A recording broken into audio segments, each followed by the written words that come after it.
యెషయా గ్రంథం 3వ అధ్యాయం. ఆలకించుడి. ప్రభువును సైన్యములకు అధిపతియునగు యెహోవా పోషణాధారమును అన్నోదకముల ఆధారమంతయు పోషణమంతయు శూరులను యోధులను న్యాయాధిపతులను ప్రవక్తలను శోధకాండ్రను పెద్దలను పంచదశాధిపతులను ఘనత వహించిన వారిని మంత్రులను శిల్పశాస్త్రములను ఎరిగిన వారిని మాంత్రికులను యెరూషలేములో నుండియు యూదా దేశములో నుండియు తీసివేయును. బాలకులను వారికి అధిపతులుగా నియమించెను. వారు బాలచేష్టలు చేసి జనులను ఏలెదరు. ప్రజలలో ఒకడిట్లును మరి ఒకడట్లును ప్రతివాడు తన పొరుగు వానిని ఒత్తుడు చేయును. పెద్దవాని పైని బాలుడును ఘనుని పైని నీచుడును గర్వించి తిరస్కారముగా నడుచును.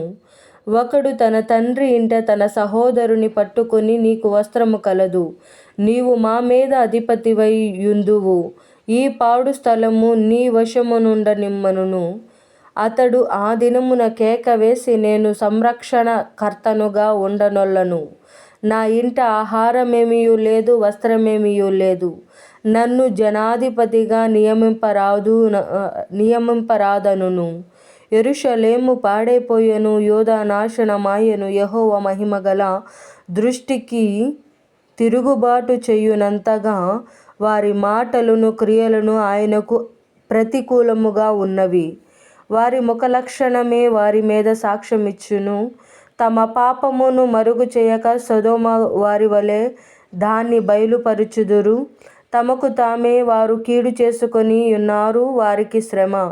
మీకు మేలు కలుగునని నీతిమంతులతో చెప్పుము, వారు తమ క్రియల ఫలము అనుభవింతురు.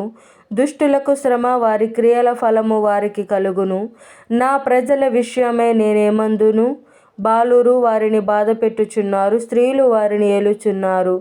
నా ప్రజలారా, మీ నాయకులు త్రోవను తప్పించువారు, వారు నీ త్రోవల జాడను చెరిపివేయుదురు. యెహోవా వాదించుటకు నిలవబడి ఉన్నాడు, జనములను విమర్శించుటకు లేచియున్నాడు. యెహోవా తన జనుల పెద్దలను వారి అధిపతులను విమర్శింపవచ్చుచున్నాడు. మీరే ద్రాక్షల తోటను తినివేసితిరి, మీరు దోచుకొనిన దరిద్రుల సొమ్ము మీ ఇండ్లలోనే యున్నది. నా జనులను నలగగొట్టి మీరేలా చేయుదురు? బీదల ముఖములను నూరి మీరేలా చేయుదురు అని ప్రభువును సైన్యములకు అధిపతియునగు యెహోవా సెలవిచ్చుచున్నాడు. మరియు యెహోవా సెలవిచ్చినదేదనగా, సియోను కుమార్తెలు గర్విష్ఠురాండ్రై మెడ చాచి నడుచుచు, ఓరచూపులు చూచుచు, కులుకుతో నడుచుచు, తమ కాళ్ళ గజ్జెలను మ్రోగించుచున్నారు. కాబట్టి ప్రభువు సియోను కుమార్తెల నడినెత్తి బోడి చేయును. యెహోవా వారి మానమును బయలుపరచును. ఆ దినమున యెహోవా గల్లు గల్లుమను వారి పాదభూషణములను, సూర్యబింబ భూషణములను, చంద్రవంకలను భూషణములను, కర్ణభూషణములను, కడియములను, నాణ్యమైన ముసుకులను, కుళ్ళాయిలను, కాళ్ళ గొలుసులను, వడ్డాణములను, పరిమళ ద్రవ్యపు భరిణెలను, రక్ష రేకులను, ఉంగరములను, ముక్కు కమ్ములను, ఉత్సవ వస్త్రములను, ఉత్తరీయములను, పైటలను, సంచులను, చేతి అద్దములను, సన్నపు నారతో చేసిన ముసుకులను, పాగాలను, సాలువులను తీసివేయును. అప్పుడు పరిమళ ద్రవ్యమునకు ప్రతిగా మురుగుడును, నడికట్టుకు ప్రతిగా త్రాడును, అల్లిన జడకు ప్రతిగా బోడి తలయు, ప్రశస్తమైన పై వస్త్రమునకు ప్రతిగా గోనెపట్టయు, అందమునకు ప్రతిగా వాతయును ఉండును. ఖడ్గము చేత మనుష్యులు కూలుదురు, యుద్ధమున నీ బలాఢ్యులు పడుదురు. పట్టణపు గుమ్మములు బాధపడి దుఃఖించును, ఆమె ఏమీయూ లేనిదై నేల కూర్చుండును.